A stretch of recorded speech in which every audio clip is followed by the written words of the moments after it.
So now we're going to start adding the splash elements around the can so that it gives the illusion of the can falling into a pool of ice water, and it's just kind of kicking up the water around it. Now, interestingly, we're only going to use one image of a splash to achieve this, yet we're going to use it in multiple ways. We're going to add some to the back and to the front of the can to create the illusion that the splash is all around it.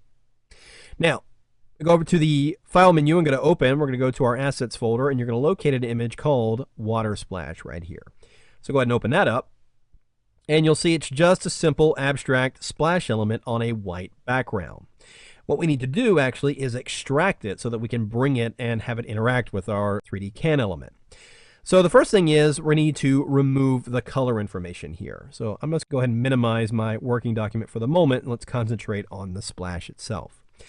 So as I said, we need to remove the color information. So I'm going to go ahead and press Shift-Command-U, or that would be Shift-Control-U if you're on Windows. And you see the color information goes away. Then we're going to press Command or Control-I, and that's going to invert the image, making the splash light and the background dark. Now we're going to take and make a little bit of a levels adjustment here. So I'm going to press Command or Control-L, or just simply go into the Image menu, go to Adjustments, and choose Levels. Here we're going to take the white slider or the highlight slider and just push it in a little bit to around 210, between 210 and 220, and this just brightens up the contrast of the lighter areas of the image there. You'll see if I just toggle the preview on and off, you can see what it's doing.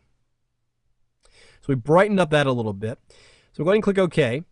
And now what I need to do is make a selection of the lighter areas that I'm seeing here. And we're going to do that using what's called a luminance-based selection. So go over here into your Layers panel, and you'll notice that you've got the Channels panel grouped with it. If you do not see your Channels palette, just go under the Window menu and just go and choose Channels right here. I'm going to go ahead and bring out the Channels palette here, and you'll see in an RGB image, it's broken down. It's got an RGB composite channel at the top, and then the red, green, and blue channels just below it. What we want to do is create a luminance-based selection, as I said. So to do that, you're going to simply hold down the Command key on Mac, Control on Windows, and just click directly on the RGB thumbnail right here at the top. You'll see the marching ants appear, and right now only the brightest areas of the image are actually selected, and that is the white areas and even some of the gray areas. The black areas are unselected.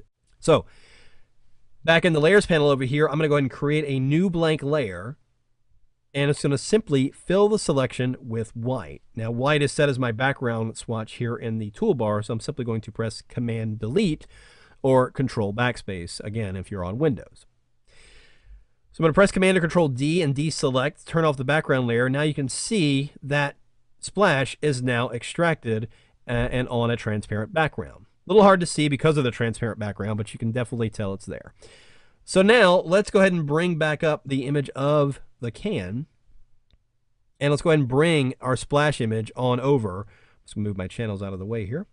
I'm going to go ahead and grab that image, and just like we've done before, I'm going to hold down the Shift key and drag and drop this, and that places the splash element there. Here in the Layers panel, you'll notice that the splash layer is above the can layer. Now we're going to go ahead and take that and actually position it underneath the can layer so it appears as though the splash is behind it. Now I'm going to press Command or Control T again to activate Free Transform, and then Command or Control 0 expands the document so I can see the transform box. I'm going to hold down Shift Option. I'm going to grab any of the corner handles here and just scale this down toward the center. We're at about there. And I'm also going to rotate the splash a little bit. Just position your cursor outside when you see the little bent arrows. It allows you to rotate it freely. And we're just going to position this right about here. And another great thing when it comes to abstract elements like this is that, yes, you can rotate it and do all these kind of things, but you can also warp it. So I am going to hold down the Control key, or just simply right-click right on the object here and choose Warp in the menu. You'll notice this grid appears. It allows you to freely scale the splash element in a variety of directions here. So I'm just going to kind of push this around. Now the added byproduct here is that it kind of stretches the pixels in a sense, giving you a little bit of a sense of movement there. So I'm just repositioning this. What I'm doing here is warping this catering it to the can itself. So I want to have this element on the side here, just kind of look like it's kind of going up the side of the can there. Have these other splash elements, just kind of push them in a little bit.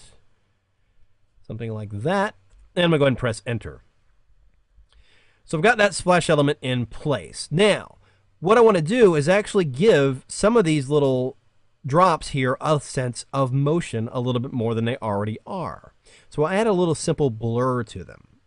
So to do that, we're going to go over here to the toolbar and go in here into the blur tool, and you're going to locate the smudge tool. So go ahead and choose that. And we're going to go up here and let's get in our brush panel here. We're going to go into here, and you're going to grab a very simple kind of spatter brush here. See this number 46 right here, and you'll see it says spatter 46 pixels.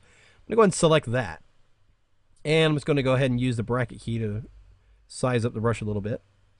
Up here in the options bar, you'll notice that I've got the mode at normal and the strength is at 10%.